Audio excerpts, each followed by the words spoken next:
Assalamu alaikum rahmatullahi wa barakatuh, people. Me again, your friendly neighborhood Muslim Taalib of the Rahim Pew. I'm back again with another edition of Money, Faith, and Health. Yes. Okay, so basically, I'm here today, this morning. I was thinking about while I was doing some of my business with my partnership business with my wife, well known as Back to Nature, especially in the network of the space where most people are into handcrafted and of course black owned businesses and people who are close to us that know of our business by the name of Back to Nature, which is a natural products based business basically for your body. And even now we have essential items, which is a sanitizer, and we craft masks that are with a heap of filters within them. Also, we have a soap sheet, which is like a biodegradable paper that's with soap that is applied to it, and it's basically breakdownable. You put it in your hand, you wash your hands with it, and it breaks down. But it also, at the same time, lathers up enough to clean your hands. So we offer that. These are our products. We have a website. I will try to post it down at the bottom of the link. But basically, to go past that, you know, I would like to basically open up to what I'm going to speak on today as the subject matter, and of course, in our faith as us Muslims, I can't speak for you if you're not. You have your understanding in your faith and how you feel to apply your daily life living. But when it comes to even our daily life living on an economical basis of dealing with money, dealing with trying to buy and sell goods and the likes of this, paying bills and all that, we have to have proper, way of going about it, and we have to make sure that we do not step beyond the bounds of Allah when it comes to gaining wealth and when it comes to using it as well. You know, we try to live a sinless life to the best of our ability. We're not perfect. We're still human. We're still Bani Adam, the children of Adam, the children of the first human beings. But we know that what the guidance that Allah has sent us from the Quran, which is His word, and His last messenger, Prophet Sallallahu Alaihi Wasallam, he gave this message, his last word to him, to bring to mankind. And in one of the main parts of the Quran that speak on that I've learned recently about how we should see wealth or dealing with wealth in a way that we have to avoid the haram, avoid the bad usage or the bad gain, the gaining in a manner where it's amassing in wealth for greed and wanting to have power and to have power over people especially, and to exclude other human beings from being able to enjoy in the benefits of what money does for us. So basically, I would like to recite part of the surah known as Humaza, and this is I'm gonna try to bring you back maybe in the next video the number, because right now I don't have. Actually, I'll look for it real quick. Let me go and see. Just hold on for a second. I just don't want to take up the time of the video, but I'll bring it to you. Yeah. Okay. Now, just give me a few minutes while I adjust and find it. Um, Hold on. Allah usually gets me right to where I gotta go, right? And that's where it is. And it's right here. If you see, it says Surah Al Humaza, and then you have the English translation over here. Of course, that's the Arabic. So, I will recite the first verse in Arabic, which is basically run down to And as I said in my other videos, that we have to have a different way of approaching dealing with economics and building an economical structure for ourselves as a people, whether we are African Muslims or any other African descended people. I don't exclude, because we all are in the struggle together, no matter what religion and traditional way and how we follow our life, and live our life. Because the main things down when it comes down to race, they don't care about us because of that. That which our color and our skin and everything, it doesn't matter to them. What religion, doesn't matter to them. What countries we came from in Africa, what tribes, any of that. We're still black to them. We're still the N word, as they say, niggas. And I don't like to use it, but I'm trying to be straight up and blunt. So basically, back to the point. Surah al Surah al Humaza, which means the slanderer. And the slanderer is also a person who slanders people. In this verse or verses in the Quran, the surah, this chapter is talking about how they, you know, talk against the people because they think they're better, and they make this money and this and like this. But anyway, this is what it says. First verse is, and we say, A'udhu billahi minash shaitan rajim. We seek refuge from the shaitan, the accursed shaitan. Bismillah ar-Rahman ar-Rahim. In the name of Allah, the most beneficent and most merciful. Wailul li kulli humazatil lumazah. So, basically, it says, woe to every slanderer and backbiter. Woe to every slanderer and backbiter. Alladhi jama'a mallahu wa addada. Who has gathered wealth and counted it. Yahsabu anna malahu akhlada. He thinks that his wealth will make him last forever. Kalla layumbadana fil khutama. Nay, verily he will be thrown into the crushing fire. Okay? وَأَدَرَاكَ مَا الْحُطَمَةُ. And what will make you know what the crushing fire is? Narullahi muqada. The fire of Allah kindled.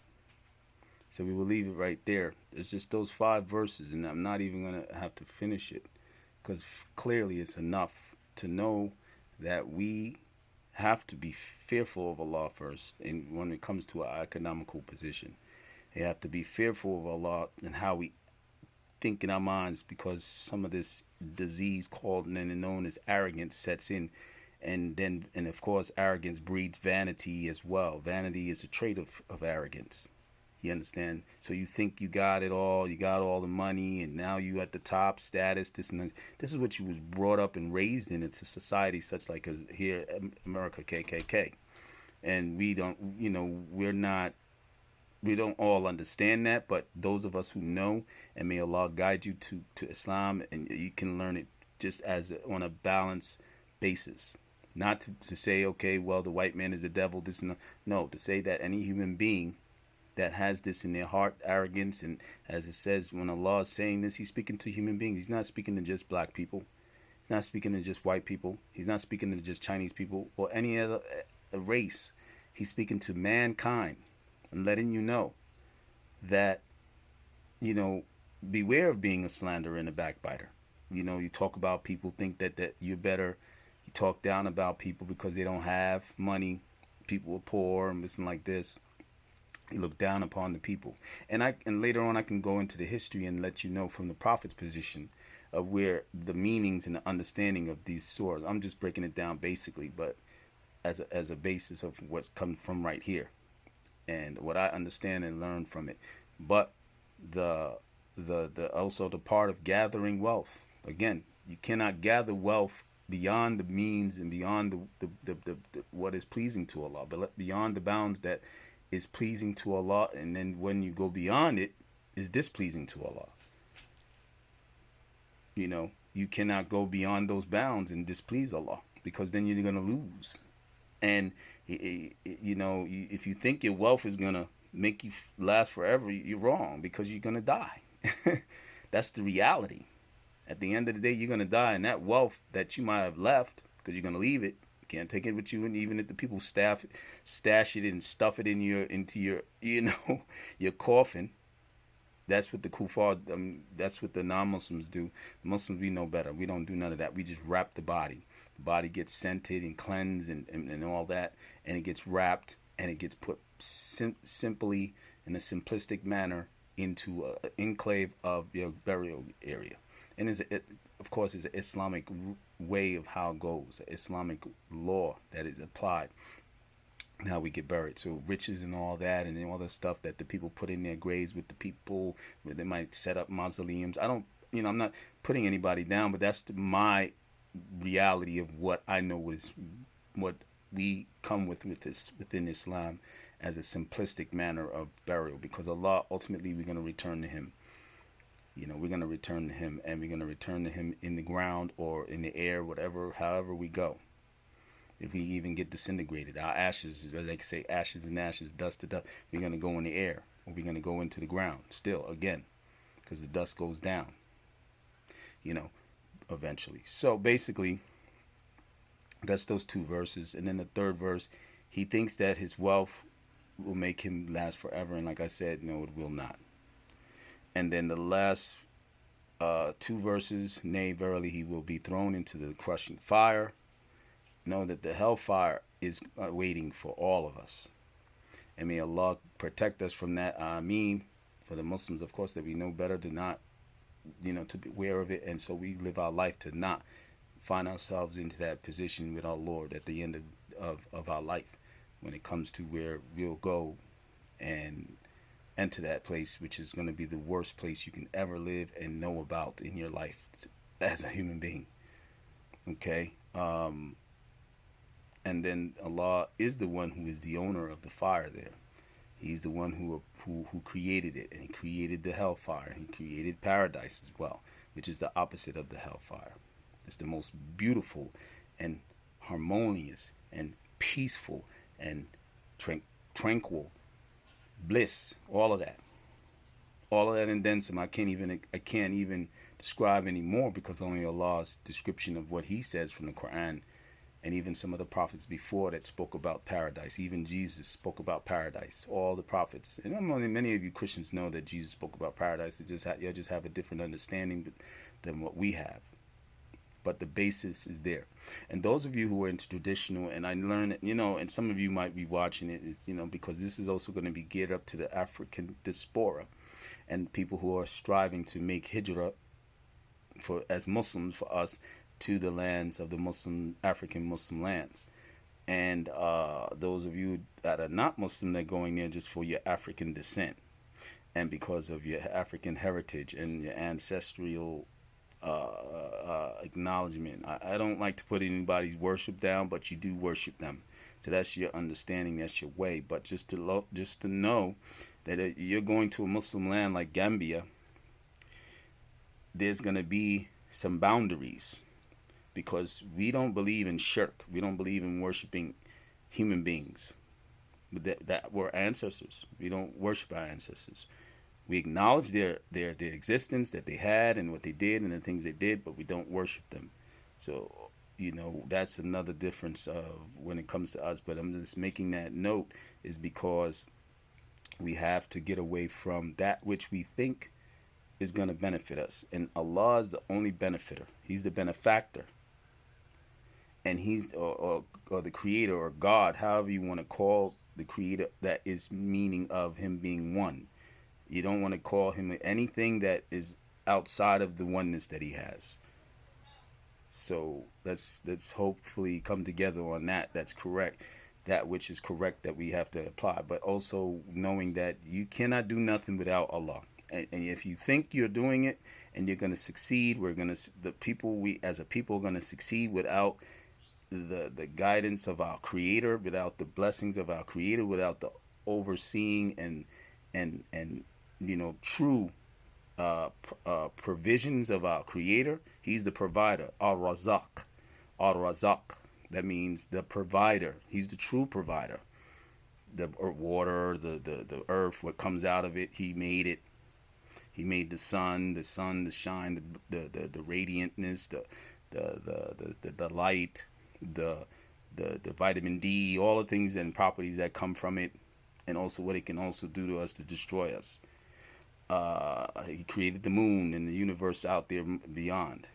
Okay, so this is who we have to look to at the end of the day. And when it comes to making money, when it comes to our health in our bodies, that's my basic point of these videos that I'm going to bring out, inshallah, ta'ala. But again, to get to the point on this subject right now, on the point of what I'm doing in this segment of my videos on this subject matter of money, faith, and health, is that we have to go about ourselves in a different manner, and we got to utilize faith as the basis. Now, some of you in the Pan-African, I guess you could call it, Afrocentric movements and Pan-African movements, I want to just give you one thing that one of the main forerunners and founders of Pan-Africanism, known as Marcus Garvey, one of his main statements that he used, and it was a slogan. And if you use a slogan, that means that's what you carry as far as your momentum of your movement. You use a slogan. It's a phrase that represents your movement or what you're doing, your cause, or whatever you're involved in, whether even if it's a business. So one of his main slogans was one aim, one God, one destiny. I might have been saying it incorrect, but one God, one aim, one destiny. You heard that? One God, one aim, and that's under God, and one destiny, meaning everybody together on the same point. And unity is not going to really come together strong until we are on the same page under that God. So if we're into all this other stuff, a good structured foundation of unity won't come to be until that time. So, it's up to you. But basically, that's my message and that will be including onto with the other videos. Now, don't get me wrong, I'm not excluding any non-Muslim, because I have non-Muslim family. I have non-Muslim loved ones also. And I also always invite them to my faith. And I'm going to continue to do that, because that's my main, what I would want for them and hope for them and would love to see just from all of my family. I have Muslims on my family too, on my grandmother's side, on my father's side, his mother, but some not, So I'm not going to be excluding anybody, but I'm just saying you might exclude yourself in coming into seeing the video, and you're not liking it because you're hearing what I'm saying. I'm not talking against your faith. I'm just talking facts. If I said anything, and if I said anything wrong, no, that's from me, and Allah is the best knower, and He speaks without any incorrection, any fallacy, any fault at all. So what He said here is clear when I gave to you already, and basically I hope that you understood it. And again, I will be bringing this foundation. This is not my foundation for me as a Muslim, and other Muslims, and all the Muslims that listen, that this is how we need to follow. And you may disagree as well as a Muslim, but if you don't, then know that this is correct. And from your deen, you should know that this is correct. Applying our faith first within our seeking wealth, and in how we use it. And that's where that is with the wealth segment that's going to be put through these videos, inshallah. And then I will go into the health as well. The money, the faith, and the money is going to come together, and as well as the health. For what Allah shows us of what happens with our health. We're living in these times, in this era of the COVID or the virus era, I call it now, COVID-19 era, because it's becoming one. It's changed a lot of things, a whole lot of things that will never go back to the same. So health is very important, right? Especially now. All right, so I'm over and I'm out and I'm finished for this video. May Allah, uh, guide you to Islam. Ultimately, those of you who are not, and for the Muslim, continue to keep you on the path and guide you, and then to have success in your life. And like this, all day I dream about success. Like I mentioned in my other video, I'm wearing that hat. That's my new meaning again for those who didn't hear it. All day I dream about success. And how do you get success? It's from the one who created you, and you keep your locked in worship and prayer to him, and actions to him, and sky's the limit, because he made the sky. All right, so again, oh, don't forget, thumbs up if and if you're sincere, thumbs up. But if you're not and you don't care really about what you're hearing and you think I'm wrong, whatever, then it's up to you what you want to do. If you want to thumbs it down, fine. I don't live off of thumbs up and thumbs down, but I definitely want people to hear and know and pass it on to others, and share my videos. Also subscribe to my channel and subscribe to these videos that I'm going to be putting out, because it's also going to be a lot of help, and I'm going to bring information. So the next video that I do is going to be on the information of going into the new types of money, and you'll see. All right, so till the next time, assalamu alaikum, peace and blessings.